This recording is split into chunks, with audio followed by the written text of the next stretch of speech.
Tay, poor girl, grabs a millionaire's hand and asks, "My mommy has a doctor's appointment, and she's really scared. Could you come with us and pretend to be my dad?" What happens next is astounding. Nolan Briggs hated hospitals. The smell of antiseptic, the cold overhead lights, the constant beeping of machines. It all reminded him of when he lost his father years ago. But that Wednesday afternoon had brought him back to one. For a routine checkup, his doctor insisted he couldn't postpone again. Sitting in the waiting room, he was checking his emails on his phone. Business, meetings, appointments. The life of a 35-year-old man who had built his fortune from the ground up didn't have many empty moments. His San Francisco-based tech company had just closed a major deal, and the only thing he wanted was to get out of this place and back to his office. That's when he felt a tug on his knee. Nolan lowered his phone and found a pair of enormous brown eyes looking up at him. A little girl, with curly hair tied in lopsided pigtails and a yellow floral dress. She couldn't have been more than 4 years old. She was clutching a small, time-worn teddy bear. "Hi," she said, her voice so soft he almost didn't hear it. Nolan looked around, searching for an adult who might be with the child, but he saw no one paying her any attention. "Hello?" he replied awkwardly. Kids were never his strong suit. "Toys, are you lost?" The girl shook her head. Her eyes never left his face, as if she were studying every detail. "My mommy went to the restroom," she explained, glancing quickly down the hall. "She'll be right back." "Oh, I see." Nolan smiled, relieved she wasn't lost. He turned his attention back to his phone, hoping the conversation was over. But the girl didn't move. She stood there, rocking back and forth on her heels, still watching him. He could feel her insistent gaze even without looking up. Finally, she took a deep breath and blurted it all out at once. "My mummy has a doctor's appointment and she's really scared. Could you come with us and pretend to be my dad?" The words hit Nolan like a punch. Of all the things he had expected to hear, that wasn't even close to being on the list. He glanced around nervously, making sure no one else had heard. "What?" was all he could manage to say. "Please," she insisted, her eyes pleading. "She cries at night when she thinks I'm asleep. And today she's more scared than ever." Nolan blinked several times, trying to process the bizarre request. "Wait a minute, you don't know me, I don't know you, and you want me to pretend to be your dad?" "Just for today," she replied, as if it were the most reasonable request in the world. Just during the appointment, This is crazy," he muttered, more to himself than to her. "Your mom won't believe it." The girl bit her lower lip. "You don't look mean. You look nice. And you wear nice clothes." Nolan couldn't help a small smile at the childlike logic. "Thanks for the compliment, but this isn't something normal people do." "Your mum would be frightened. She's already scared," the little girl answered, with a wisdom that seemed too great for her age. "And sad. I wish she had someone big with her today." "She doesn't have anyone," Nolan asked, surprised. "Your real dad?" The girl shook her head. "I don't have a dad. Here it's just me and Mommy." Something in that simple, direct answer struck Nolan deeply. He knew the feeling of facing difficult situations alone. He knew the weight of loneliness. "What's your name?" he asked, putting his phone in his suit jacket pocket. "Hazel," she replied, extending her small hand as if she were a miniature adult. He shook her hand carefully. "I'm Nolan." "Nolan," she repeated, separating the syllables. "That's a different name. Yours is pretty too, hazel, like the color of hazelnuts." She smiled, revealing a missing front tooth. "My mommy says it's because of my eyes. They're brown like nuts in my hair." Something about the sincerity of this child completely disarmed Nolan. The man who commanded meetings with dozens of executives without batting an eye was now at a loss for how to refuse a 4-year-old's request. "Hazel, I promise I'll be good. I'll be the best daughter." She hugged the teddy bear tighter against her chest. "Ty, please." There was such a painful purity in that plea that Nolan found himself agreeing before he had even properly thought through what he was doing. "Okay," he said softly. "I'll go with you, but just for the appointment." Hazel's face lit up as if someone had switched on a light inside her. Without warning, she threw her arms around his neck in a tight hug. "Thank you," she whispered against his shoulder. Nolan barely had time to process what he had just agreed to when he heard a woman's voice coming from the hallway. Hazel! Hazel! Where are you? The girl released Nolan and turned towards the voice. Over here, Mommy. I found us a dad. A young woman appeared at the entrance to the waiting room, her face a mixture of worry and confusion. Hazel, what are you? And then Nolan's world stopped. There, standing just a few feet away from him, was Rachel Quinn. The same honey-colored eyes, the same brown hair, now shorter, falling gently over her shoulders. The same face shape he had memorized years ago when he swore he would spend the rest of his life waking up next to her. Rachel, the woman he had left in a small town in Ohio to chase his dreams in the big city. The woman he had promised to come back for once he was established, but never did. The woman whose heart he broke over the phone, saying their lives had taken different paths. Recognition hit her face like a wave. Surprise, confusion, and then something he couldn't identify. Nolan. The name came out as an incredulous whisper from her lips. Rachel, he replied, standing up slowly, as if any sudden movement might shatter the surreal moment. Hazel looked back and forth between them, confused. You know each other. Rachel seemed to be struggling to breathe. Hazel, what did you do? He's going to be our dad today, Hazel explained with the simplicity only a child could possess. Because you're scared of the appointment. Rachel's expression wavered between embarrassment and vulnerability. Fight, Hazel, we can't just... Miss Quinn. A nurse appeared at the door of the waiting room. Dr. Stevens is ready to see you now. Rachel looked at the nurse, then at Hazel, and finally at Nolan. The fear in her eyes was so palpable that Nolan could almost feel it. You don't have to do this, she said quietly to him. I don't even know how she... I want to help, Nolan interrupted, surprising himself. If you'll let me. For a moment, Rachel looked like she was about to refuse, but then Hazel took her hand and Nolan's, joining the three of them in an unlikely circle. Please, Mommy, she pleaded. Rachel nodded slightly, almost imperceptibly. When they entered the doctor's office, he greeted them with a polite smile. Ms. Quinn, glad you could make it, and I see you've brought company. Rachel didn't correct the doctor. Nolan stood by her side, maintaining a respectful distance, but close enough to offer support. Little Hazel sat in a chair in the corner, swinging her legs that didn't reach the floor, watching the adults with attentive eyes. I have your test results, the doctor said, opening a folder. His tone shifted subtly, and Nolan felt Rachel stiffen. As we suspected, it's a carcinoma in the right breast. Stage 2. The words fell into the room like heavy stones. Cancer. Stage 2. Rachel closed her eyes for a moment, her breathing visibly difficult. When she opened them again, she focused on Hazel, who was now playing with her bear, oblivious to the gravity of the situation. We'll need to start treatment as soon as possible, the doctor continued. Chemotherapy followed by surgery is the recommended protocol for your case. I have some available dates for next week. Nolan watched Rachel nod mechanically, as if she were listening to instructions on how to assemble furniture, not how to fight a disease that could take her life. And what about the prognosis? Nolan heard himself ask, surprised by his own initiative. The doctor adjusted his glasses. With immediate treatment, the chances are good.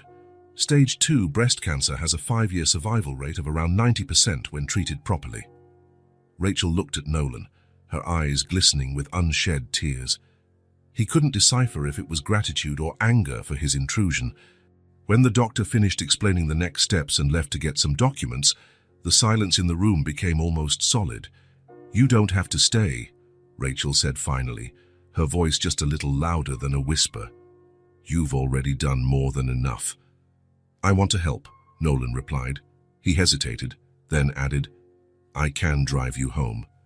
After this, Rachel studied him for a long moment, as if trying to decipher a complex code. Finally, she nodded. Okay.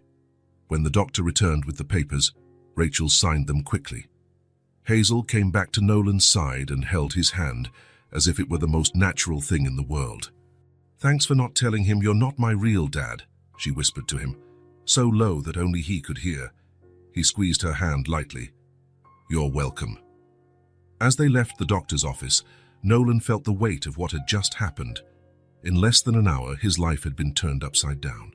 The woman he had never been able to completely forget was back in his life, facing the toughest battle imaginable. And a little 4-year-old girl had chosen him, of all people, to be her father for a day. In the parking lot, while Rachel was distracted putting the documents in her purse, Hazel tugged on Nolan's suit jacket sleeve. "Are you really coming with us? All the way home?" He knelt down to her eye level. "I am. I promised, didn't I?" She smiled, that gap-toothed smile that was already starting to melt his heart. "Yes. And promises can't be broken." Nolan felt a pang in his chest. He had broken an important promise to Rachel a long time ago. Maybe this was a chance to fix at least a small part of the damage he had caused. What he didn't know yet was that one day was just the beginning. The drive from the hospital to Rachel's house was quiet. Hazel, sitting in the back of Nolan's luxury car, was the only one who seemed at ease, telling stories about her teddy bear and pointing things out the window. Rachel kept her eyes fixed on the road, as if every passing tree and building required her full attention. Nolan followed the directions she occasionally murmured, left at the next light, right after the supermarket, straight for 3 blocks. With each instruction, they moved away from the city center and into simpler neighborhoods. The houses got smaller, the yards less manicured, the streets narrower. A world completely different from the financial district where Nolan's office was located. "This is it," Rachel said finally, pointing to a small set of townhouses at the end of a quiet street. Nolan parked and looked at the place. It was a modest 2-story building, with paint peeling in a few spots, but it was clean and had a small pot of flowers by the entrance, so different from the glass and steel penthouse where he lived that they seemed to exist in parallel universes. "You don't have to come in," Rachel said, breaking his train of thought. "You've done a lot today." Before Nolan could answer, Hazel leaned between the front seats. "Come with us, I want to show you my drawings." Rachel shot Nolan an apologetic look. "Hazel, Mr. Briggs probably has things to do, and—" "I can come in for a moment," Nolan interrupted. He surprised himself with his own words. "If it's no bother," Rachel hesitated, her eyes studying his face as if searching for something. Finally, she nodded. "Okay." The inside of the house was like Rachel, simple, dignified, struggling to keep up appearances despite the hardships. The furniture was old but well-maintained. The walls needed a new coat of paint, but were decorated with colorful drawings made by Hazel. There were books stacked in strategic corners, many of them for children, a few well-worn novels. "It's not much," Rachel said, placing her purse on the small kitchen table. "But it's our home." Hazel took Nolan's hand and pulled him towards what looked like the living room. "Hey, come see my play corner."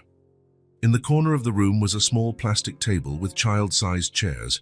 Colored pencils, crayons, and sheets of paper were neatly organized. On the surrounding walls were drawings typical of a 4-year-old. Stick figures, houses with smoking chimneys, smiling suns in the corners of the pages. "This is my bear, Chocolate," Hazel pointed to a brown scribble. "And this is Mommy," a larger stick figure with brown hair. "And this is me," another, smaller stick figure holding hands with the larger one. Nolan noticed that in none of the drawings was there a figure that could be a father. "They're very beautiful," he said honestly.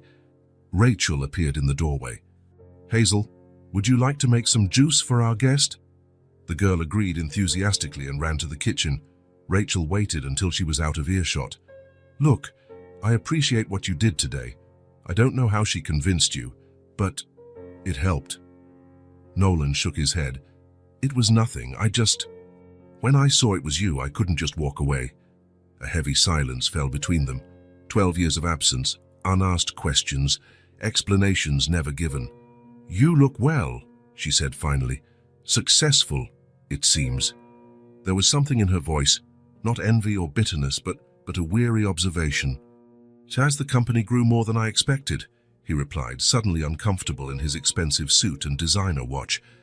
"Fintech, we started small, but now—" "It was worth it then," Rachel completed. It wasn't a question. Nolan knew exactly what she was talking about. The day he said he had to leave, to follow his dreams in the city. that he would come back for her when he was established, the promise he never kept. Before he could answer, Hazel returned, carefully carrying a glass of orange juice. "I made this for you," she said proudly, handing the glass to Nolan. "Thank you, Hazel," he smiled, taking a sip. "It's delicious." Rachel watched the interaction with an expression Nolan couldn't decipher. She seemed simultaneously relieved by her daughter's happiness and worried about what would come next. "I'll make some coffee," she said, turning to the kitchen. Nolan followed her, leaving Hazel entertained with her drawings. The kitchen was tiny. An old stove, a refrigerator that made a constant humming sound, hand-painted cabinets. On the small table pushed against the wall, Nolan noticed piles of fabric, a portable sewing machine, and partially mended pieces of clothing. "How have things been?" he asked, gesturing to the house around them. Rachel turned on the coffee maker before answering. When she turned around, her face held a dignity that struck him deeply. "Hard. I worked as a waitress. They let me go when I started missing shifts for doctor's appointments. Now I do alterations and sewing to get by." She pointed to the fabrics on the table. "It's not much, but it pays the rent, and it lets me stay close to Hazel." Nolan felt a lump in his throat. 12 years ago, Rachel had been the brightest student in her class. Everyone had bet on her, and now she was here struggling to survive day by day. And Hazel, her father. Rachel shook her head. "He's not in the picture. Never was. When he found out I was pregnant, he just disappeared." The coffee began to drip into the pot, filling the kitchen with its aroma. "I'm sorry," Nolan said, and he truly was. "You deserved more." Rachel shrugged, a gesture that tried to seem casual but carried the weight of years of struggle. "Life doesn't always give you what you deserve, does it? Some people get more, others less, but you just keep going." She looked into the living room, where Hazel was humming while she drew. "Time for her, mostly." She poured coffee into a simple but clean mug and handed it to Nolan. Their fingers brushed briefly, and they both recoiled as if the touch burned. "And now?" Nolan asked. With the diagnosis, Rachel took a deep breath. "I'm going to fight. It's what I've always done. I got some government assistance for the treatment. The rest, well, we'll take it one day at a time." Nolan took a sip of the coffee. It was strong and good, despite its simplicity. "I could help," he offered. "Financially, I mean." Rachel's face hardened. "I don't need your charity, Nolan." "It's not charity, it's—" "Yes, it is," she interrupted. "And Hazel and I have managed just fine so far." Nolan didn't press. He knew that determined look. It was the same one she had when she decided to pull an all-nighter studying for a tough exam years ago. Hazel appeared at the kitchen door, holding a freshly made drawing. "Look what I made!" she exclaimed, showing the paper. It was a simple drawing, 3 stick figures. A small one with curly hair, a larger one with long hair, and an even larger one wearing what looked like a suit. "It's us," Hazel explained, pointing to each figure. "Me, Mommy, and you." Nolan felt something tighten in his chest. He looked at Rachel, who had an expression of alarm mixed with resignation. "It's very beautiful, Hazel," he said softly. "Can I keep it?" The girl nodded, handing him the drawing. "Are you coming back tomorrow?" The innocent question hung in the air like a bomb about to explode. Nolan looked at Rachel, who averted her gaze. "Hazel, Mr. Briggs has his own life," she said gently. "He was just helping us out today." Hazel's smile faltered, but she tried to maintain her composure. "Okay." Nolan carefully folded the drawing and put it in the inner pocket of his suit jacket. It was time to go, he knew. Staying longer would only make things more complicated. "Thanks for the coffee," he said, standing up, "and for letting me come in." Rachel walked him to the door, while Hazel went back to her drawings. On the doorstep, Nolan hesitated. "So if you need anything at all, we'll be fine," Rachel replied, her tone ending the subject. He nodded and turned to leave. As he walked to his car, he felt the weight of the drawing in his pocket, along with the weight of the choices he had made years ago. The decision to leave, to follow his dreams instead of love. The promise never kept. He started the engine and took one last look at the house. Rachel had already closed the door. Nolan drove back to his world of skyscrapers and important meetings, but his heart remained unsettled. stuck in that small house with its silent battles and stubborn dignity. And a 4-year-old girl who, for a few hours, had called him Dad.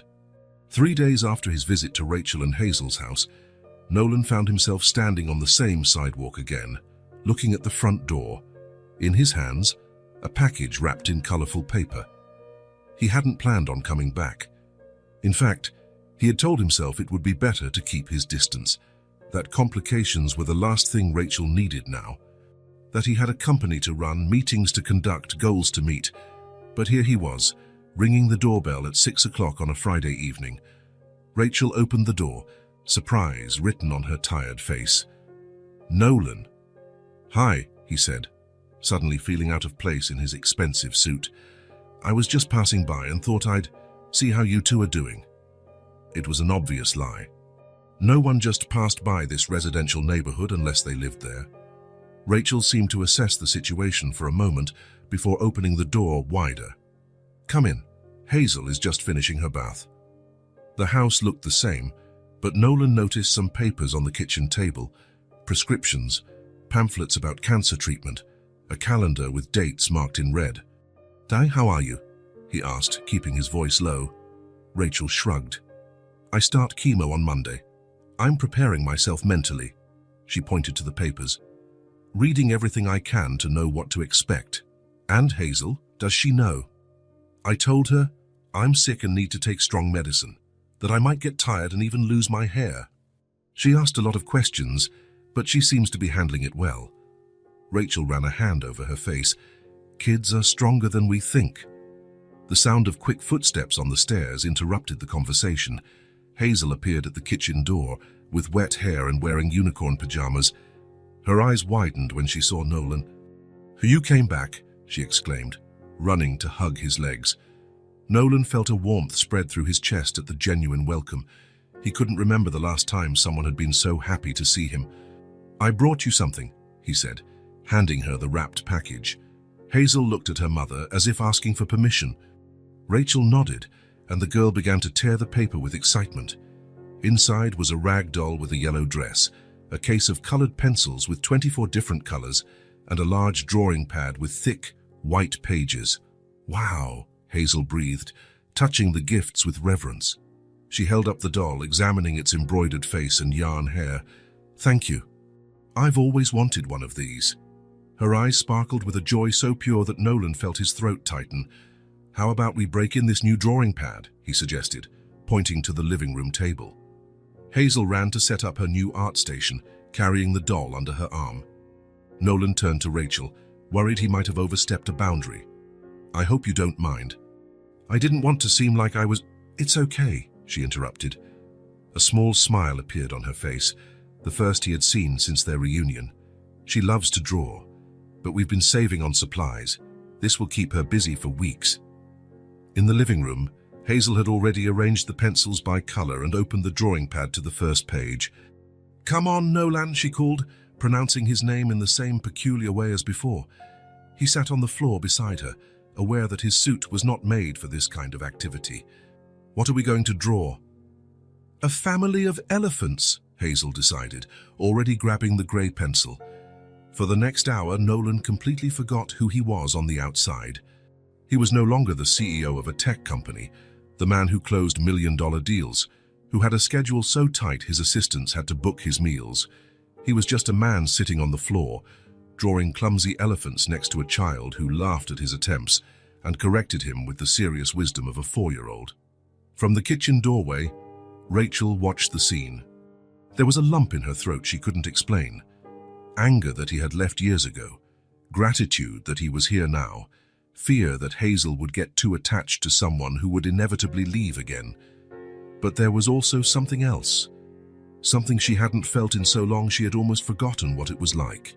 Relief. Relief that she wasn't alone, at least for one night. Relief to share the burden, even if briefly. The first visit turned into 2, then 3, then so many they stopped counting. Nolan started showing up regularly, 3 or 4 times a week.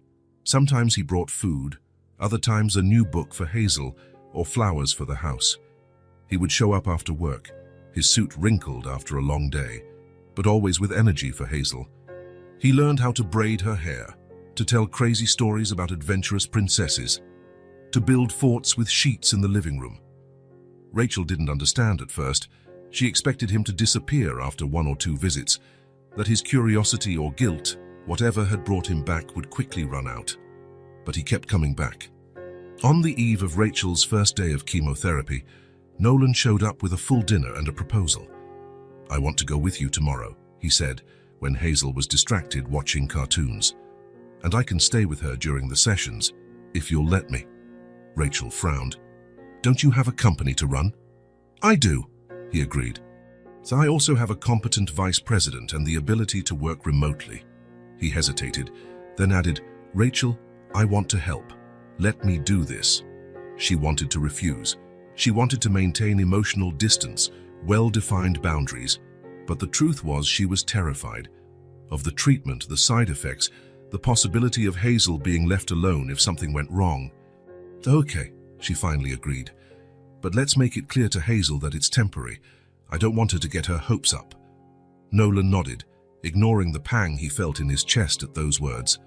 The chemotherapy room was large, with reclining chairs arranged in a semicircle. Rachel sat in the one indicated by the nurse, trying to ignore the fear that made her stomach churn. "It's going to be okay," Nolan said, holding her hand briefly before stepping away.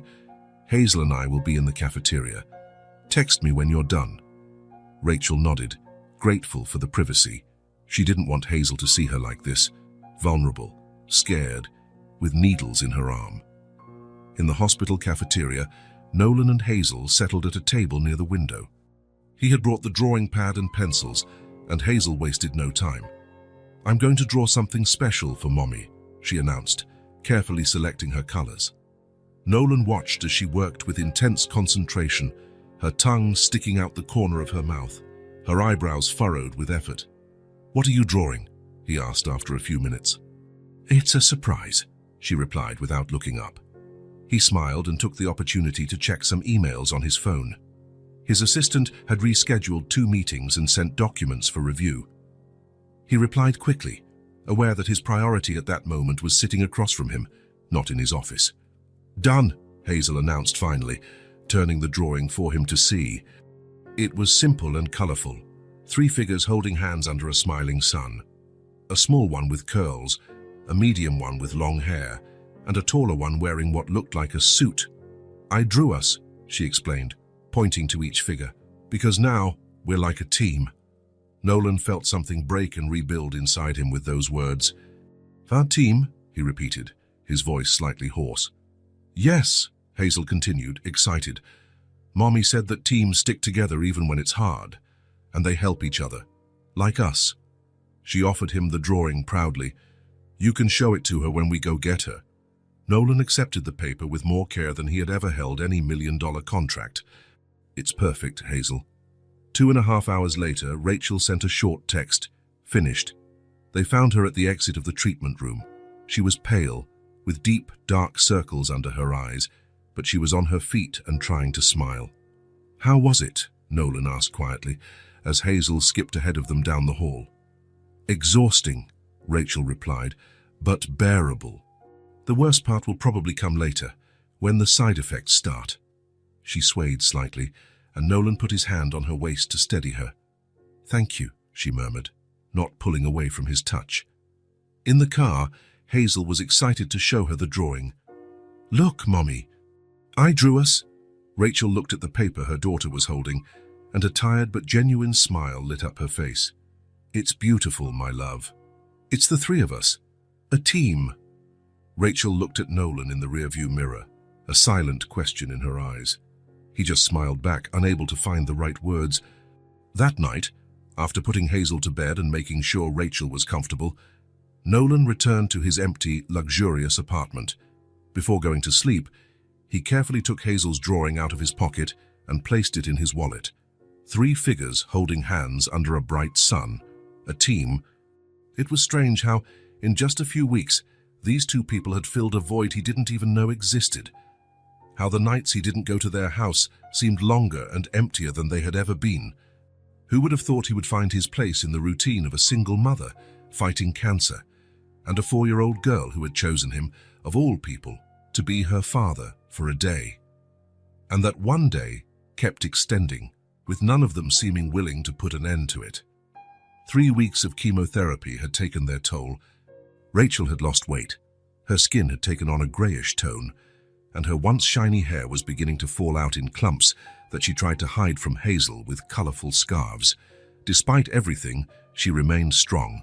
She continued to do small sewing jobs when she had the energy. She got up every morning to make her daughter's breakfast. She smiled whenever Hazel entered the room, as if a strength switch were automatically flipped. Nolan visited almost daily now. He brought food, helped with household chores, took Hazel to the park so Rachel could rest. He had rearranged his work schedule, delegated responsibilities, started holding meetings via video conference. His life had completely transformed in a few short weeks, and surprisingly, he didn't miss his old routine. That Thursday afternoon, he was in his office finalizing a presentation when his cell phone vibrated. Hazel's name appeared on the screen. He had given her an old phone for emergencies, programmed only with his number. "Hazel, are you okay?" There were only sobs on the other end. "Hazel, breathe and talk to me. What happened?" "Mommy is sick." The small voice was broken by crying. "She fell in the bathroom and can't get up." Nolan's heart raced. "Is she conscious? Can she talk to you?" "Yes, but she's very weak. She said not to call an ambulance because it's just weakness." "I'm on my way now. Stay with her. Don't leave her side. I'll be there in 15 minutes. Nolan hung up, already running for the door, shouting instructions to his assistant as he passed. The traffic seemed to be conspiring against him. Every red light, every slow car in front of him was torture. He tried calling Rachel, but she didn't answer. He called Hazel again. "How is she?" "I helped her get to bed," Hazel replied, sounding strangely grown up in her concern. "But she's shaking a lot." "I'm almost there. You were very brave, Hazel." When he finally arrived at the house, he found the front door unlocked. Hazel was waiting for him at the entrance, her small face streaked with tears, clutching the doll he had given her like a protective talisman. "Second room upstairs," she pointed. Nolan took the stairs 2 at a time. He found Rachel curled up in bed, as pale as the sheet covering her, shaking uncontrollably. "Rachel," he called softly, sitting on the edge of the bed. She opened her eyes with effort.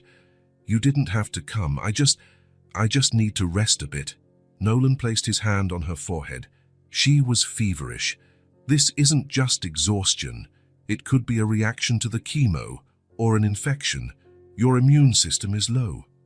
"I don't want to go to the hospital," she murmured. "Hazel can't be alone." "She won't be." "I'm here." He picked up his phone. "I'm calling your doctor." While he was talking to Rachel's oncologist, Nolan felt a tug on his shirt. Hazel was beside him, her big eyes filled with fear. "Is Mommy going to die?" she asked in a whisper. Nolan hung up the phone and knelt down to her level. "No, Hazel. Your mom is very tired, and the medicine she takes to get better sometimes makes people feel sick, but she's going to get better. Promise?" There was so much weight in that single word, so much fear, so much trust placed in him. "I promise I'll do everything I can to help her." Nolan turned his attention back to Rachel. "The doctor said it's likely febrile neutropenia, a drop in defense cells with a fever.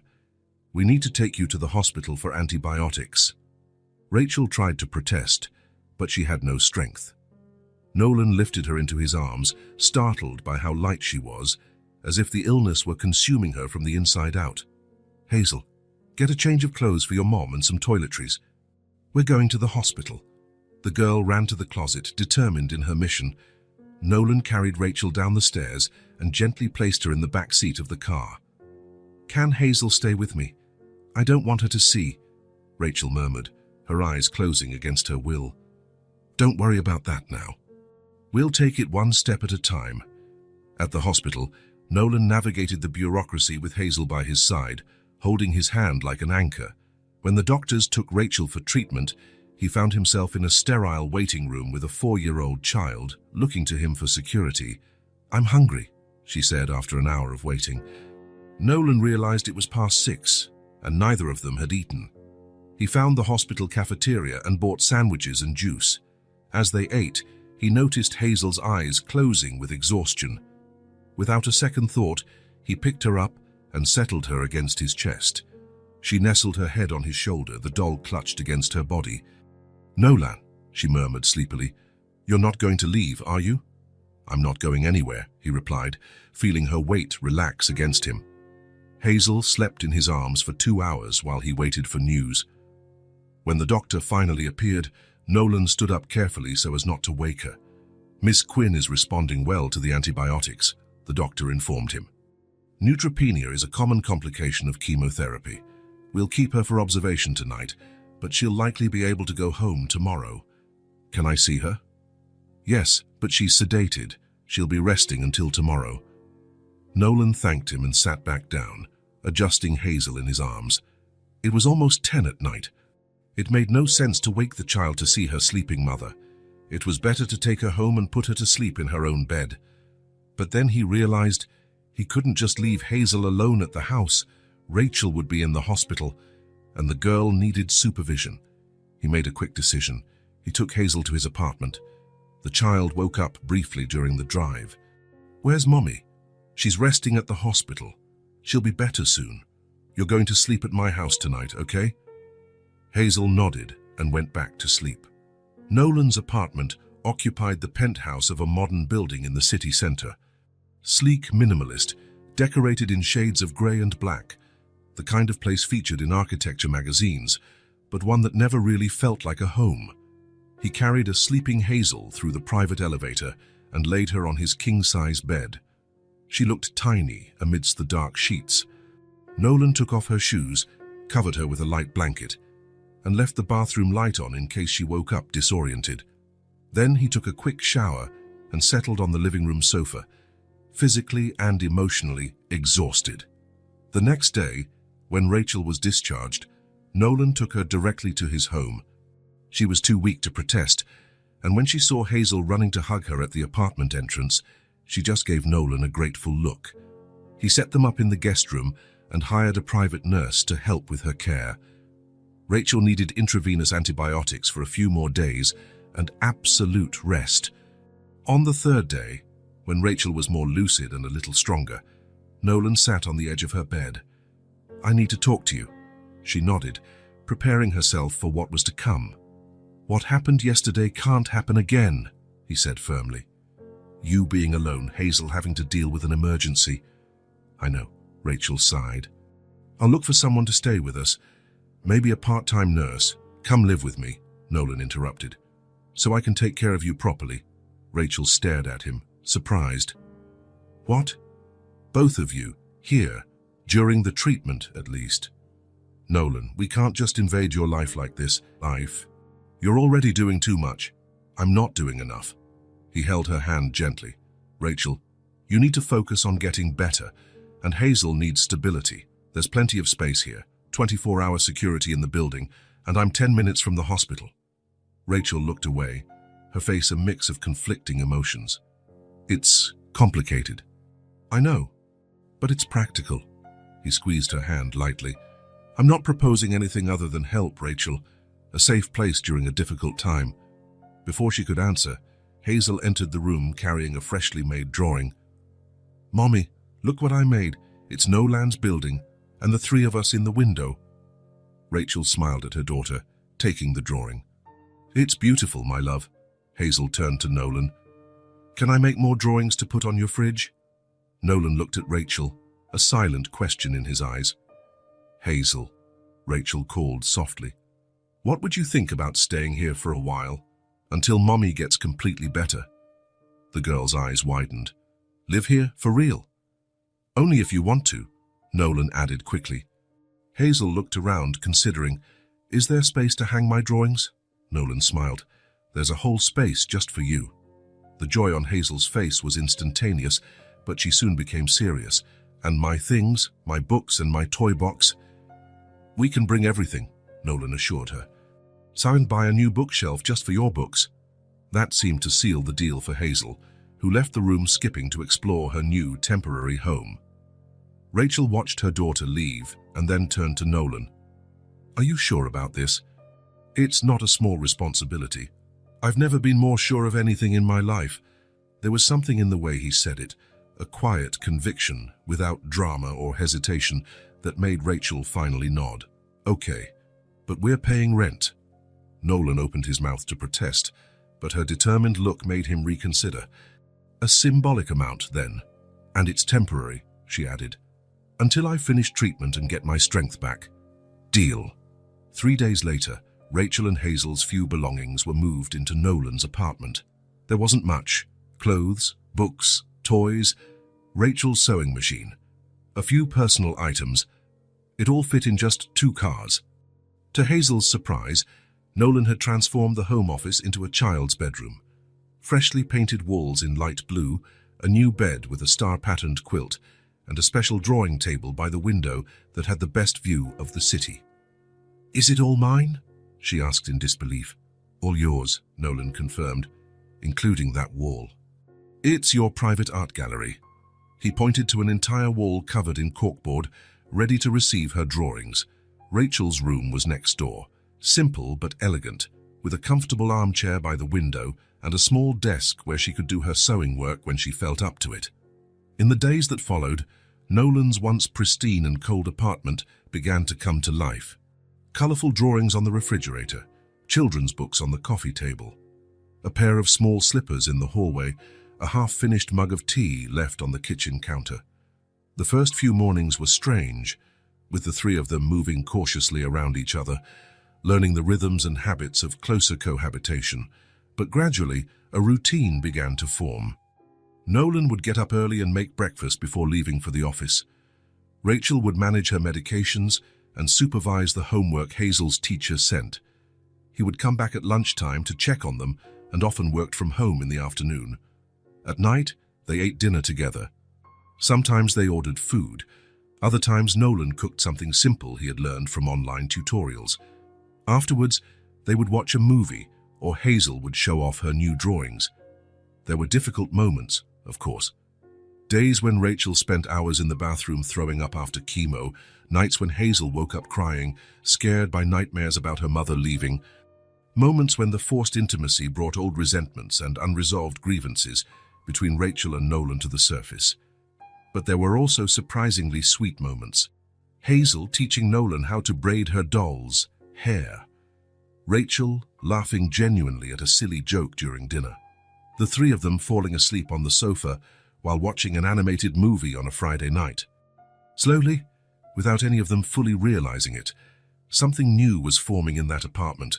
Not just a temporary living arrangement, not just a practical setup, a family, an unlikely family, born of necessity and illness, of fear and redemption.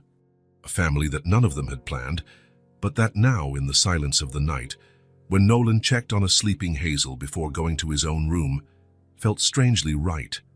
As if all the mistakes and successes, all the good and bad choices they had made throughout their lives, had been necessary steps to lead them to exactly that moment, to that unlikely configuration that, against all odds, worked. 2 weeks had passed since the move to Nolan's apartment. Rachel's treatment was following its course, difficult, painful, but necessary. The doctors were optimistic.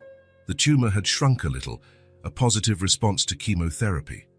The removal surgery was scheduled for the end of the month. That Wednesday started like any other. Nolan left early for an important meeting, promising to meet them at the hospital for Rachel's 2 o'clock chemo session. The private nurse who helped on treatment days arrived promptly at 10, bringing a gentle smile and experienced hands. "How are you feeling today?" she asked, while checking Rachel's vital signs. "Tired," Rachel admitted, "but nothing out of the ordinary." The nurse jotted something down on her clipboard. "Are you eating well? When I can keep food down." In the next room, Hazel was drawing with concentration, pencils scattered across the floor in a colorful chaos. Her private tutor had just left after the morning lesson. Drawing was Hazel's way of processing everything that was happening. Her recent drawings showed many hospitals, people in white coats, and her mother always with a scarf on her head, but smiling. At noon, the nurse helped Rachel get ready for the hospital. A warm bath, comfortable clothes, a light snack she could digest. "Mommy, can I bring my drawing pad?" Hazel asked, already knowing she would spend a few hours in the waiting room. "Of course, sweetheart. And how about we bring a book too?" The car Nolan had hired arrived promptly at 1 o'clock. Rachel, Hazel, and the nurse got in, and the driver, already familiar with the routine, drove calmly to the hospital. Nolan was already waiting for them at the entrance, having left his meeting early. "Jazz, how are my girls?" he asked, bending down to receive Hazel's enthusiastic hug. "Ready to get this over with," Rachel replied with a small smile. The four of them headed to the oncology department. The medical team already knew them well. The brave mother, the daughter with the easy smile, the ever-present man, and the efficient nurse. "Let's see how your tests look today," said the lead doctor, analyzing the recent results. "Your blood levels are a little lower than we'd like. You might feel more fatigue after this session." Rachel nodded. She was used to the warnings, to the anticipation of side effects. It was part of the process. "Hazel, how about we go get a hot chocolate while your mum starts her treatment?" Nolan suggested, knowing that the initial part, setting up the medication, the needles, the tubes, still scared the girl. "Can I, Mom?" Rachel agreed. "Go ahead. We'll meet up later." The nurse stayed with Rachel while Nolan took Hazel to the cafeteria. It was a little ritual they had developed, a time for the girl to breathe outside the hospital environment, to ask questions she might not want to ask in front of her mother. "Is Mommy's hair going to grow back after she gets better?" Hazel asked, carefully blowing on her hot chocolate. "It will," Nolan replied, stronger and more beautiful than before. "And the surgery? Is it going to hurt a lot?" Nolan chose his words carefully. "She'll be asleep during the surgery, so she won't feel any pain. Afterwards, yes, it will hurt a little, but the doctors will give her medicine to help, and we'll be there to take care of her." Hazel nodded, processing the information, "Like you take care of us." It wasn't a question, but a statement. Something she had observed and accepted as part of her new reality. "Yes," Nolan replied, feeling a wave of emotion he hadn't expected. "Like I take care of you." When they returned to the chemo ward, Rachel's medication was already flowing through her veins. She looked paler than usual, but tried to stay alert as Hazel showed her the new drawing she had made in the cafeteria. "It's beautiful, my love," she said, her voice a little weak. Nolan exchanged a look with the nurse, who was monitoring Rachel's vitals more frequently than usual. "Her pressure is a little low," she murmured to him. "We'll keep an eye on it." The chemo session usually lasted 3 hours. In the second hour, Rachel began to tremble slightly. "I'm just a little cold," she said when Nolan asked. "It's normal." But it wasn't normal. The nurse checked her temperature, feverish, a possible sign of infection, dangerous for someone with a compromised immune system. "I'm going to call the doctor," she said, her professional tone masking her concern. Hazel realized something was wrong. Her eyes darted from her mother to Nolan, wide and scared. "Why don't you go pick out a book in the reading room? The one at the end of the hall," Nolan suggested, trying to momentarily distance her. The girl hesitated but eventually agreed. As soon as she left, Rachel grabbed Nolan's hand. "If something happens to me, nothing is going to happen," he interrupted firmly. "Mike, it's just a complication. We'll handle it." The doctor arrived quickly, assessed the situation, and ordered the immediate halt of the chemotherapy. Rachel would need to be kept under observation, receive antibiotics. When they tried to help her move to a gurney, it happened. Rachel stood up, took 2 steps, and her eyes rolled back. Her legs gave out. Nolan caught her before she hit the floor. She had fainted. The doctor and nurse acted with trained efficiency, but Nolan barely registered what they were saying. All he saw was Rachel's pale face in his arms, her lips colorless, her eyelids closed. "Room 304, someone said. "Stat." He stood in the hallway while the medical team worked. Minutes felt like hours.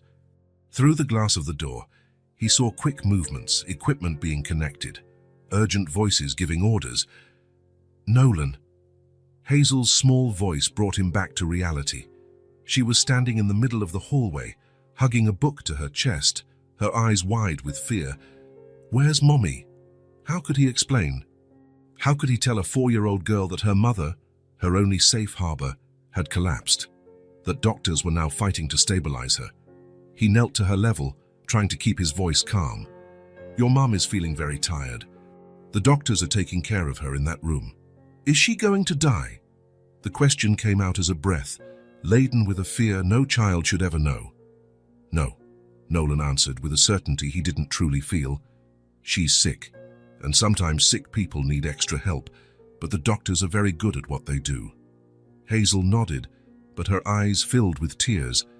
Nolan pulled her into a hug, feeling her small sobs against his chest. "I'm here," he murmured, stroking her hair. "I'm here with you." An hour later, the doctor came out of the room. His face was serious, but not grim. "We've managed to stabilize her. It was a reaction to the medication combined with dehydration and exhaustion.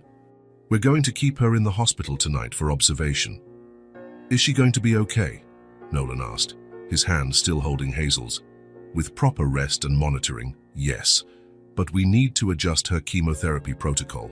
Her body is reacting too intensely." "Can we see her?" The doctor hesitated. "She's conscious, but very weak." "Short visits, please." When they entered the room, Rachel looked small and fragile in the hospital bed. Tubes and monitors surrounded her, constant beeps marking her vital signs. She opened her eyes when she heard the door, and her gaze immediately sought out Hazel. "Hi, my love," she said, her voice just a whisper. Hazel ran to the side of the bed but stopped before touching her mother, intimidated by the equipment. "It's okay," Rachel assured her. "You can hold my hand." The girl took her mother's hand carefully, as if it were made of glass. "Are you better?" "I am, just very tired." Hazel showed her the book she had chosen. "Can I read to you?" "So you can rest," Rachel smiled faintly. "I'd love that." Nolan helped Hazel get settled in a chair beside the bed, where she began to read the story. More from memory of the pictures than actually reading the words. Rachel watched her with half-closed eyes, fighting against exhaustion to stay conscious. When Hazel finished the book, the nurse came in to check her vitals. "I think your mum needs to rest a little now," she said gently. "How about you come back later?" Hazel looked at her mother, reluctant to leave. "It's going to be okay," Rachel assured her. "You can come back after dinner. Promise you won't go anywhere." The innocent question carried so much weight that Nolan felt his throat tighten. "I promise," Rachel replied, gently squeezing her daughter's hand. "I'll be right here waiting for you." When Hazel left with the nurse to get some juice, Rachel finally looked at Nolan. There was shame in her eyes. "You shouldn't have to see this," she murmured. Nolan moved closer, sitting on the edge of the bed. "See what? This. Me like this. Weak. Dependent." She looked away. It's not how you knew me." Nolan gently took her hand. "I watched my mother go through this, alone." His voice trembled slightly with the painful memory. "It won't be like that with you." Rachel looked at him, surprised. He had never talked about his mother before. "I was 16, he continued. "Lung cancer, advanced stage. My father had left years ago. It was just the two of us." He took a deep breath. "She refused to let me see her at her worst. She'd send me to school, to friends, houses. She fought alone. When she died, my biggest regret was not being there to hold her hand." A tear rolled down Rachel's face. "I'm so sorry. I'm not telling you this for you to feel sorry for me. I'm telling you so you understand there's no shame in needing help. There's no weakness in letting someone see you vulnerable." Rachel closed her eyes, absorbing his words. "Thank you," she whispered finally, "for being here. Always." When Hazel returned, Rachel had already fallen asleep. The nurse explained that this was normal, that her body needed to rest to recover. "Let's go back later," Nolan said to Hazel. "In the meantime, how about we get something tasty for dinner?" Night fell slowly over the city. In the hospital cafeteria, Nolan watched Hazel push food around her plate without really eating. "You don't like the pasta?" She shrugged. "I'm not hungry. I get it. But we need to eat to stay strong, especially on tough days." Hazel looked at him with those big, serious eyes. "Are you scared too?" The question caught him off guard. His instinct was to protect her, to say no, that adults don't feel fear. But something in her gaze demanded honesty. "Yes," he admitted. "I'm scared too." Strangely, that seemed to comfort her. She picked up her fork and started eating small bites. When they returned to Rachel's room, she was still sleeping.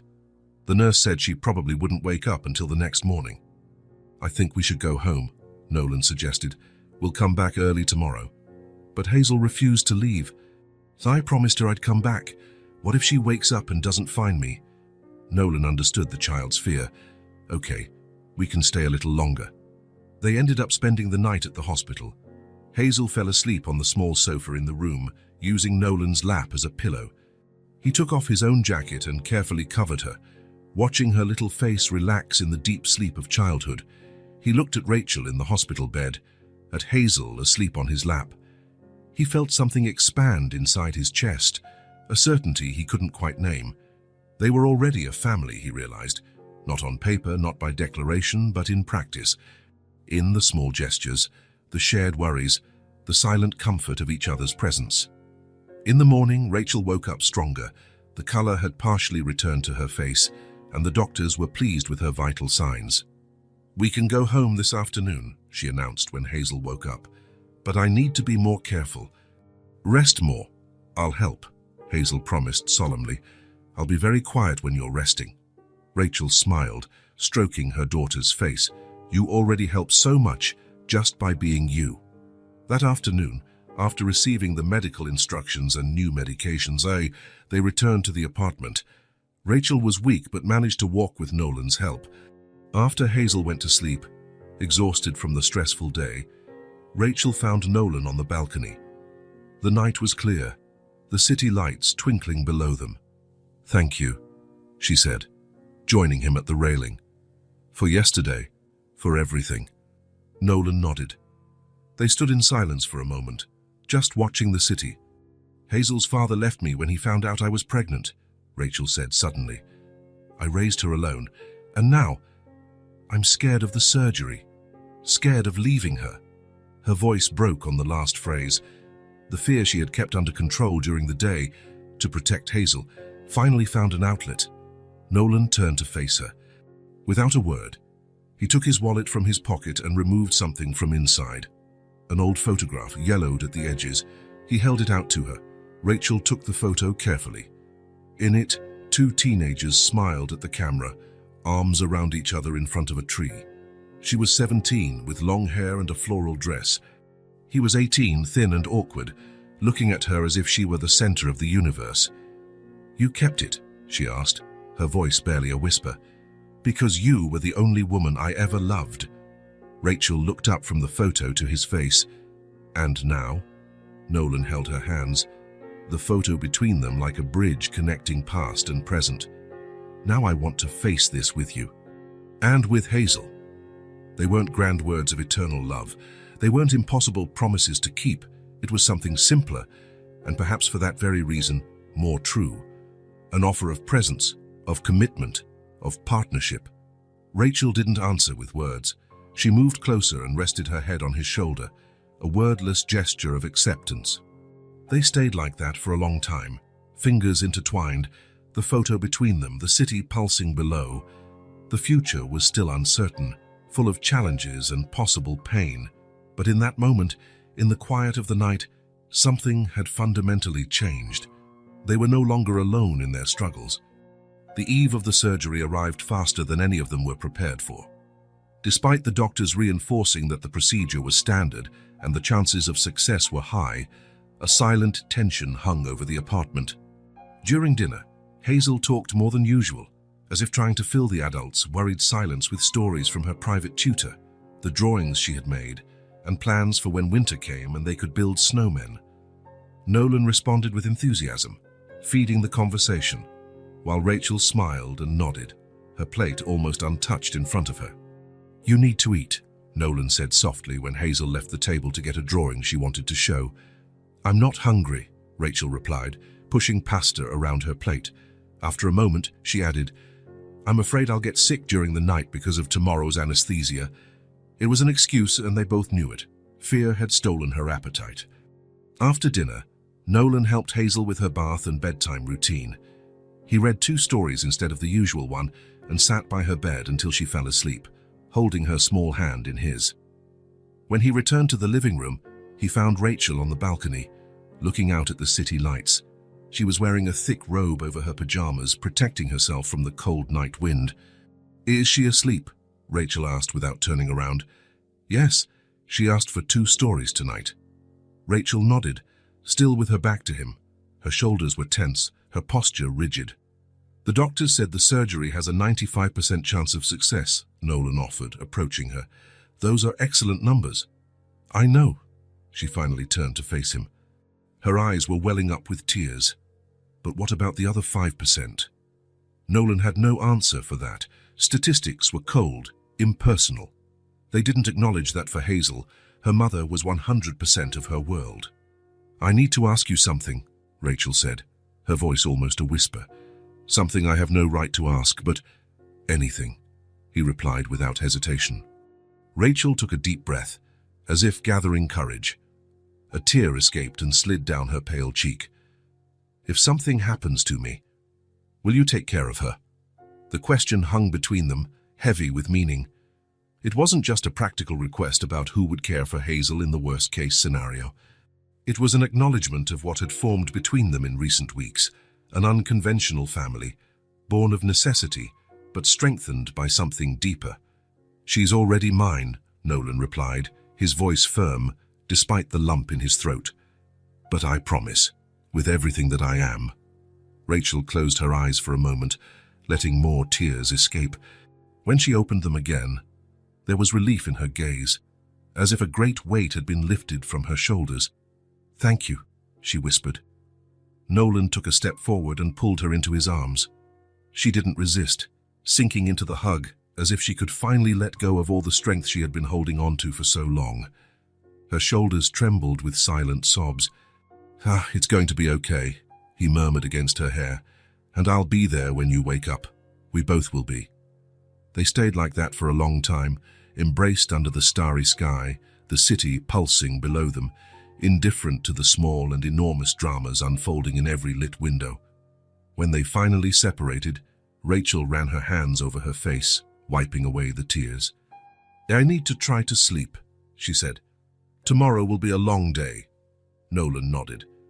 "Do you want me to stay with you until you fall asleep?" A simple offer, yet laden with intimacy. Not sexual, but of a deeper kind. The comfort of someone's presence during the darkest hours of the night. "Please," she replied. He followed her to the bedroom and sat on the edge of the bed as she settled under the covers. He held her hand, and they sat in silence. Words unnecessary. Eventually, Rachel's breathing became deeper and more regular. Even so, Nolan stayed for a while longer, as if his presence could somehow ward off nightmares and fears. When he finally left the room, it wasn't to his own but to the living room sofa. Somehow it felt wrong to be too far away that night. The morning came with the cold light of autumn. Nolan woke up before his alarm, tense and alert. He prepared breakfast, something light for Rachel, who couldn't eat much before the anesthesia, and animal-shaped pancakes for Hazel, an attempt to maintain normalcy. Hazel appeared in the kitchen, still in her pajamas, her hair disheveled, clutching her favorite doll to her chest. "Is Mummy going to the hospital today?" she asked, climbing onto her stool at the kitchen island. "Yes," Nolan replied, placing an elephant-shaped pancake on her plate. "The doctors are going to take out the sick part of her so she can get all better." The explanation was simplified, but true. It was what they had decided to tell Hazel, enough for her to understand, without unnecessary frightening details. "And when is she coming back?" "Probably tomorrow or the day after. It will depend on how she feels."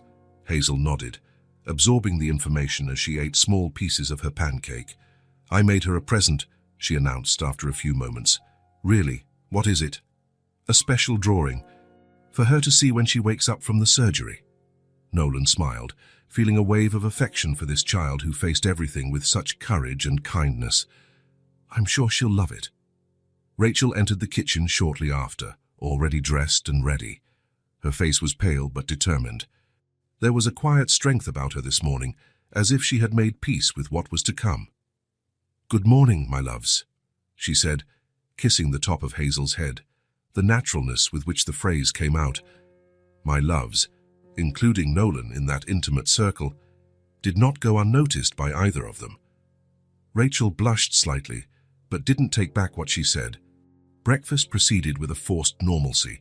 They talked about the weather, about the book Hazel was reading, more memorizing the story from the pictures, about small, safe things. When it was time to leave, Hazel ran to her room and came back with a colorful envelope. For Mommy to open when she wakes up, she explained, solemnly handing the envelope to Nolan. Rachel knelt to her daughter's eye level. I'll treasure it and open it as soon as I wake up, I promise.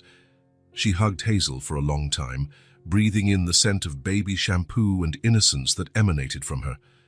When they separated, both had tears in their eyes, though Hazel tried to be strong. You're coming back, right? I am, Rachel answered without hesitation. I'll always come back for you. The drive to the hospital was silent. Nolan drove, Rachel looked out the window, and Hazel, in the back seat, clutched her doll like a protective talisman. At the hospital, the medical team was already waiting for them. The surgery was scheduled for 11 Cabecita, but there were preparations to be made, forms to be signed, final instructions to be given.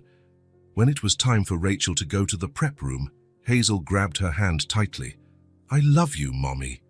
I love you more than anything in this world, Rachel replied, her voice choked with emotion. She looked at Nolan and something passed between them. Understanding, a promise, maybe even a love not yet fully admitted. We'll be here when you get back, he said simply. Rachel nodded and followed the nurse down the hall, turning one last time to wave before disappearing through a set of double doors. Nolan and Hazel remained in the waiting room. The first few minutes were tense. Hazel sat rigidly in her chair, her eyes fixed on the door where her mother had disappeared. Is it going to be long? She asked after 10 minutes that felt like an eternity. A few hours, Nolan answered honestly. Oh, the surgery itself takes about 2 hours, and then your mum will be in the recovery room for a while longer. Hazel's eyes widened. That long? Nolan could see the anxiety building in her. Sitting in the waiting room for hours, imagining what was happening to her mother, would only increase her fear. It will take a little while, he said, standing up and holding out his hand. How about we get something tasty to eat while we wait? Hazel hesitated, looking at the door again. We can ask the nurse to let us know if there's any news, Nolan assured her. Samantha Cafe is right here in the hospital, not far. Finally, she took his hand and they went down to the cafe on the first floor together. It was a simple but cozy place, with round tables and large windows that let in the sunlight. What do you want to eat? Nolan asked. Hazel shrugged, still tense. I don't know. How about some orange juice? And maybe a sandwich or a piece of cake? She nodded silently. While they waited for their order, Nolan saw a children's crossword puzzle book at the nearby newsstand. He bought it along with a colored pencil. Have you ever done a crossword puzzle before? He asked when he returned to the table. Hazel shook her head. It's like a word-guessing game, he explained, opening the booklet. Look, there are pictures that give you clues. Gradually, Hazel started to get interested. The first word she completed, cat, brought a small smile to her face. The second, sun, made her relax a little more in her chair. By the time they reached the 10th word, she was engrossed in the game, her tongue sticking out the corner of her mouth in concentration. Nolan watched her, amazed at her resilience. Children have an incredible ability to live in the present moment, he thought. It's a gift we lose as we get older. They drank juice, shared a piece of chocolate cake, and completed almost half of the crossword puzzle book. With each small victory, each word discovered, Hazel relaxed a little more. Look, I know this one, she exclaimed, carefully writing, flower in the squares. You're very smart, Nolan praised her sincerely. Hazel smiled, a genuine smile that reached her eyes. So Mommy says I'm smart just like her, and she's absolutely right. 2 hours passed almost without them noticing. When Nolan looked at his watch, he realized the surgery must be ending. I think it's time we went back to the waiting room, he suggested. The doctors should be coming to talk to us soon. Hazel carefully put the booklet and pencil in her small backpack. She seemed much calmer now, even excited to give her mother the good news. "We can show Mommy how many words we got right when she wakes up," she said, naturally taking Nolan's hand as they walked back. In the waiting room, the nurse smiled when she saw them. "We were just about to call you. The surgery is over and Dr. Quinn is already in the recovery room." "Did everything go well?" Nolan asked, feeling his heart race. "Yes, everything went as expected. The doctor will come speak with you in a few minutes." Hazel gave a little jump of joy, squeezing Nolan's hand tightly. "Mommy's okay." The surgeon appeared shortly after, still in his surgical scrubs, but with his mask down. His tired face wore a satisfied smile. "The surgery was a success," he announced. "We were able to remove the entire tumor and some lymph nodes for analysis, but what we saw was very positive. The chemotherapy did an excellent job of reducing the size of the mass." Nolan felt a wave of relief so intense that his legs felt weak. He knelt down and hugged Hazel, who, though she didn't understand all the medical terms, understood from the tone and expression that it was good news. "When can we see her?" he asked. "She's still under the effects of anesthesia, but she should wake up in the next few hours. I suggest you go home to rest for a bit and come back in the late afternoon. She'll probably be more alert then." Nolan thanked the doctor and turned to Hazel. "What do you think? Should we go home, take a shower, get the drawing you made for your mum, and come back later?" Hazel agreed, though she seemed reluctant to leave the hospital. "She's going to be fine," Nolan assured her. "There are a lot of people taking care of her here." When they returned to the hospital late that afternoon, Rachel had been moved to a private room. She was pale and looked fragile against the white pillows, but her eyes lit up when she saw Hazel run in. "Careful with the tubes, sweetie," she warned gently as her daughter approached for a hug. Hazel slowed her pace, looking cautiously at the various tubes and monitors connected to her mother. Nolan helped her carefully climb onto the bed for a gentle hug. "Are you all better now, Mommy?" "I'm on my way," Rachel replied. "The doctors took out the sick part. Now I just need to rest and get strong again." Hazel nodded seriously. "I brought your drawing." She opened her backpack and took out a colorful envelope, handing it to her mother. "I can open it for you." Rachel smiled as her daughter carefully tore open the envelope and took out a sheet of paper. It was a simple drawing, but full of meaning. 3 figures holding hands in front of a big house, obviously Nolan's apartment building. Above them, a large yellow sun and the word family, written in irregular, colorful letters. "It's us," Hazel explained, pointing to each figure. "You, me, and Nolan, at our house." Rachel felt tears forming. She looked at Nolan, who was watching from the doorway, equally moved. "It's beautiful, my love," she said, hugging her daughter carefully. "You're the most beautiful one you've ever made."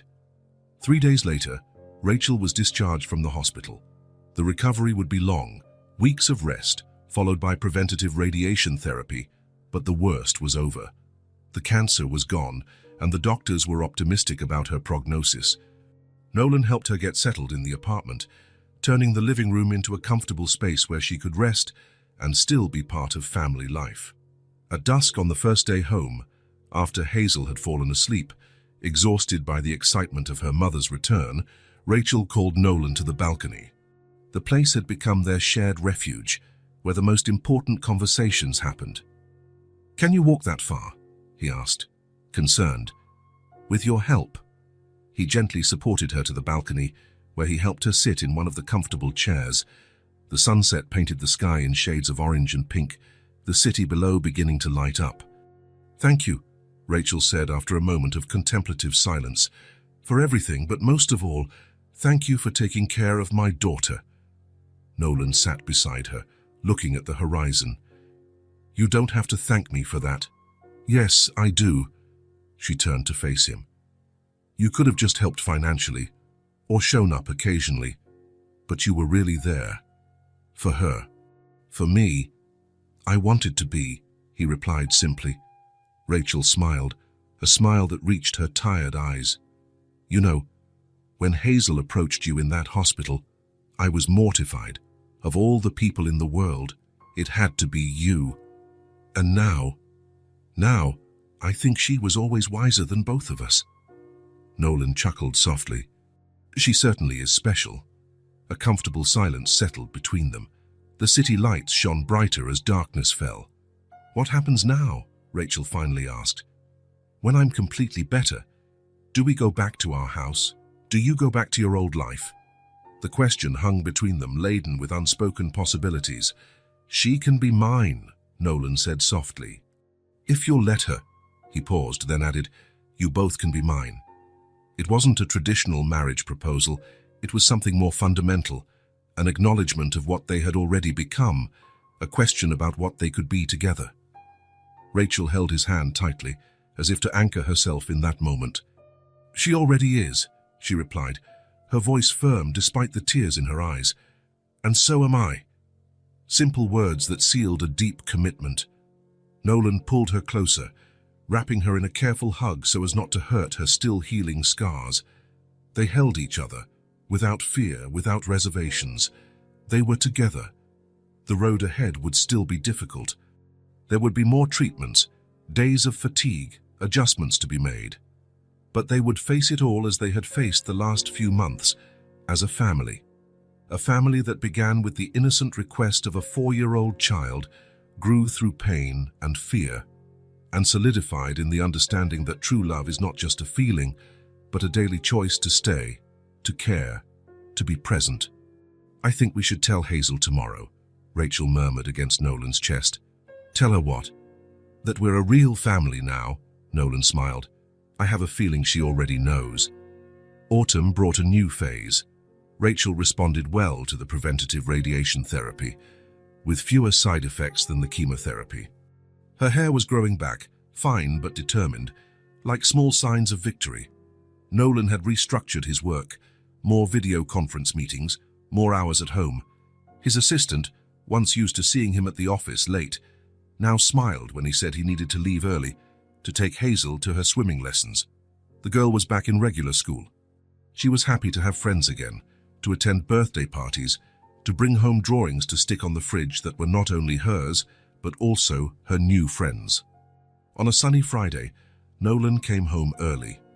In the elevator, his hand clutched a large envelope in the inner pocket of his suit jacket. Documents he had picked up from the lawyer's office that morning. He found Rachel in the kitchen, preparing a snack. He kissed her softly, something that still felt new and precious between them. This intimacy had grown slowly, first with holding hands, then small kisses, and in recent weeks, shared nights in the same room, rediscovering each other with the patience of those who value every moment. "How was your appointment?" he asked. "Great. The doctor is very pleased," she smiled, a genuine smile that lit up her face. "Where's Hazel?" "The driver is picking her up from school. They should be here in 15 minutes. Before Nolan could say more, the front door opened and Hazel ran in, her backpack bouncing on her back. "Mommy, Daddy!" she shouted, throwing herself into Nolan's arms. He caught her mid-air, feeling that familiar wave of love that never ceased to amaze him. Hazel had started calling him Daddy a few weeks ago, naturally, as if it had always been that way. The first time was at the park when she ran to show him a special leaf. "Look, Daddy," she said, and continued talking as if she hadn't just transformed Nolan's world with a single word. "How was school, little one?" "Awesome. I got a gold star on my spelling test, and the teacher hung my drawing on the classroom wall." "That calls for a celebration," Rachel said, opening her arms to welcome her daughter. During dinner, Hazel chatted endlessly about her friends and her teacher. Rachel and Nolan exchanged glances over the table, the knowing smiles of proud parents. Later, after helping to clean up the kitchen, Nolan felt the weight of the envelope in his pocket. The moment had come. He went to the living room where Hazel was drawing on the rug, surrounded by colored pencils. "Can I join you?" he asked, sitting down beside her. Hazel smiled, pushing some pencils in his direction. "Sure, I'm drawing our house." "What house?" he asked, noticing that the drawing didn't look like the apartment where they lived. "The house we're going to have one day, with a garden and a swing on a tree," Nolan smiled. It was as if she had read his mind. In recent weeks, he had started looking at houses in the suburbs, thinking it might be time for a bigger space, with a yard for Hazel to play in. He took a deep breath, gathering his courage. "Can I ask you something?" Hazel dropped her pencil and looked at him as he was curious. You can. The elaborate words he had rehearsed seemed inadequate now. Instead, he opted for simplicity. Would you let me be your dad? He asked softly. Not just in name, but for real. On paper and everything. Hazel's eyes widened, shining brighter than ever before. Really? For real? Her voice was almost a whisper of disbelief. For real, Nolan confirmed, his heart pounding. I spoke to a lawyer. If you and your mum agree, we can sign the papers that make me your legal father. For a moment, Hazel just stared at him, processing his words. Then, without warning, she threw herself forward, hugging him with all the strength her small arms could muster. You already are, she declared against his shoulder. Nolan hugged her back, feeling an emotion so intense he could barely breathe. When he looked up, he saw Rachel standing in the living room doorway, watching the scene with silent tears streaming down her face. Hazel pulled back a little, suddenly very serious. Does this mean you'll never leave again? The question hit Nolan in the chest. Even with all the security and love she had received in recent months, there was still that fear buried in Hazel's heart, the fear of abandonment. Never again, he promised. You're stuck with me forever. That made her smile again. Forever is a long time. Exactly how long I want to be with you and your mum. That night, after Hazel fell asleep, Nolan showed Rachel the adoption papers. On the last page, in clear print, was the proposed name, Hazel Quinn Briggs. It's perfect, she whispered, hugging him tightly. Absolutely perfect. 6 months later, on a spring afternoon, the adoption process was finally complete. In the same week, Rachel received the best possible news. She was officially in remission. The cancer had been defeated. To celebrate both milestones, they decided to have a picnic in Golden Gate Park. The day was perfect. A blue sky, a gentle breeze, flowers beginning to bloom everywhere. Rachel spread a checkered blanket on the grass while Nolan took food out of the basket.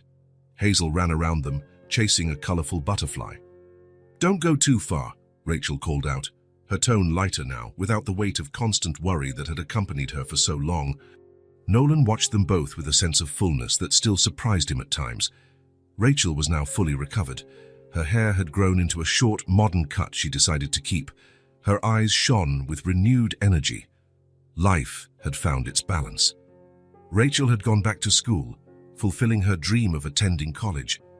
Nolan continued with his company, but with completely rearranged priorities. And Hazel was flourishing, secure in the unconditional love of her parents. Take a picture with me, Hazel exclaimed, running back to them with flushed cheeks. Nolan set the camera timer and propped it on the basket. The three of them posed on the picnic blanket, genuine smiles lighting up their faces as the countdown began. 3, 2, 1, flash. A week later, the photo was framed on the living room shelf. Next to it, in a smaller frame, was that first drawing Hazel had made. 3 stick figures holding hands under a smiling sun. Hazel insisted on writing the caption for the larger photo herself. In her careful, childish handwriting, she wrote on a piece of colored cardstock, "Our first new beginning." Rachel asked why first, to which Hazel replied, "Because life has many beginnings, Mommy. Every day is a new beginning." That night, after Hazel had fallen asleep, Nolan and Rachel sat on the balcony, as they had done so many times during the difficult moments. But now, instead of fear and uncertainty, there was peace. "Did you ever imagine on that day in the hospital that we would be here?" Rachel asked, her head resting on his shoulder. "It's not in my wildest dreams," Nolan admitted, "but now I can't imagine being anywhere else." Rachel smiled. "All because of a 4-year-old who decided she needed a dad." "The wisest person I've ever met," Nolan agreed. They sat in silence, contemplating the stars and the future that lay ahead. A future that a year ago had seemed impossible. A future built not just